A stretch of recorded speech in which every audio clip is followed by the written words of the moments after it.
1వ తారీఖు నుంచి మరి చంద్రబాబు నాయుడు గారు ఎన్టీఆర్ భరోసా కింద ప్రతి ఒక్కరికి 4,000 రూపాయలు పెన్షన్ ఇచ్చే కార్యక్రమాన్ని కూడా ప్రారంభించుకుంటున్నాం.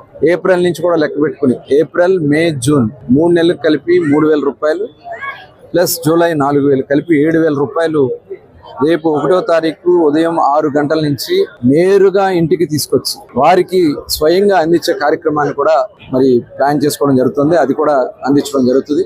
అర్హులైనటువంటి అందరికీ ఇవ్వాలనే లక్ష్యంతో ఈ కార్యక్రమం చేస్తున్నాం. ఇందులో ఎక్కడా కూడా గతంలో చాలా బోగస్లు ఉన్నాయి, ఇక్కడ కూడా మా దృష్టికి వచ్చినాయి. ఇవన్నీ కూడా మేము అరికట్టి ప్రజాధనాన్ని ఎక్కడ కూడా దుర్వినియోగం కాకుండా చేయాలనే లక్ష్యంతోనే ఈ కార్యక్రమం చేస్తున్నాం. ఎందుకంటే గతంలో చూసాం, గత ప్రభుత్వంలో పెన్షన్ని ముఖ్యమంత్రి జగన్మోహన్ రెడ్డి గారు, మరి చంద్రబాబు నాయుడు గారు, అలాగే ఎన్టీ రామారావు గారు 75 రూపాయలతో పెన్షన్, 35 రూపాయలతో పెన్షన్ స్టార్ట్ చేశారు. దాన్ని 75 రూపాయలు చేస్తే తర్వాత 200 ఉన్న పెన్షన్ ని 2,000 రూపాయలు చేసింది కూడా చంద్రబాబు నాయుడు.